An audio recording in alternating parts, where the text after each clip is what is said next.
Mas Gibran itu memiliki menyatakan bahwa perumahan vertikal ini mungkin menjadi solusi untuk Kota Solo seperti itu. Seperti apa Bu tanggapannya?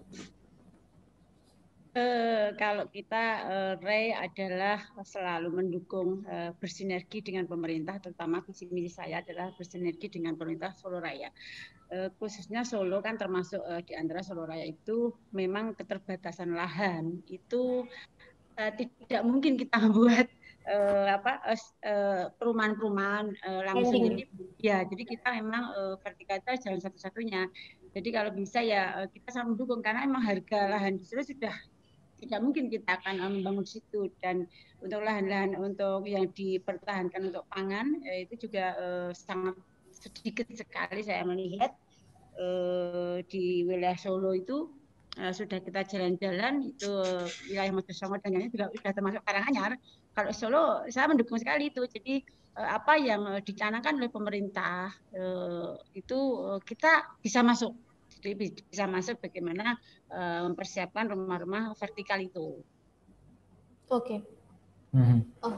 Baik, ya. Baik. Kita ke Pak Saman. Pak Saman Hudi. Ya, Pak Saman Hudi mungkin bisa disampaikan. Kali ini saya akan coba membahas lebih detail. Ini di Klaten, Bapak. Di Klaten bisa kita lihat pertaniannya maju seperti itu. Kemudian bisa menjadi lumbung pangan juga. Nah, akan tetapi untuk tingkat kemiskinannya, saya bacakan data, jumlah penduduk miskin di bawah garis kemiskinan di Klaten pada tahun 2019 mencapai 144,14 ribu jiwa atau 12,28%.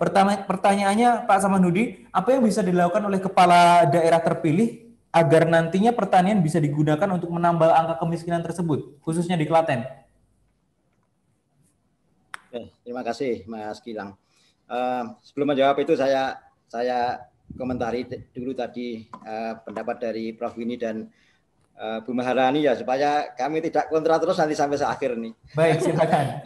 Ya, saya sepakat dengan usulan untuk membangun secara bertingkat atau rumah susun di Solo tadi Prof. Winnie dan juga Bu Maharani tadi, bagaimana ada pengaturan yang ketat ya untuk pemanfaatan lahannya antara untuk budidaya tanaman dan untuk perumahan. Ini saya sepakat itu ya, saya sepakat. Jadi memang untuk perumahan bertingkat ini kan kalau saat ini ya yang sedang dibangun saya lihat itu di utara kampus UNS itu kan besar sekali dan itu mungkin bisa sebagai percontohan barangkali. Kemudian yang pengaturan tata guna lahan secara ketat tadi saat ini aturannya saya yakin sudah ada, tetapi bagaimana di dalam perjalanannya, di dalam pemanfaatannya itu jangan sampai nanti ada pemodal yang kuat sawah dapat lah, gitu kan habis juga sawahnya kan gitu. Jadi kalau yang sudah ditetapkan sebagai lahan untuk budidaya tanaman, jangan lagi itu silakan untuk perumahan maupun untuk perusahaan. Tetapi memang lokasi-lokasi yang memang sudah ditujukan untuk perumahan, untuk perusahaan,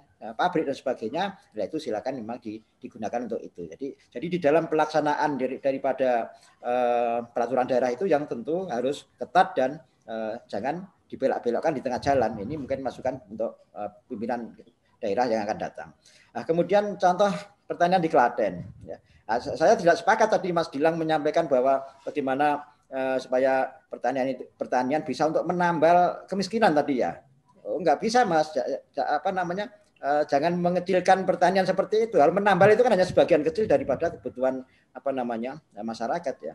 Kita negara kita ya, negara agraris, wilayah kita wilayah terdiri dari pertanian yang cukup luas. Jadi bagaimana pikiran seorang kepala daerah itu jangan hanya menjadikan pertanian untuk menambal kemiskinan ya. Kita angkat pertanian sebagai sumber utama untuk mengentaskan kemiskinan. Seperti itu pemikirannya harus. Kalau pemikirannya sudah minor dulu ya, sudah pertanian hanya untuk menambal. Nah, menambal itu kan coba bayangkan ban sebesar itu tambalnya hanya berapa kan gitu. Baik, untuk mengangkat perekonomiannya seperti itu.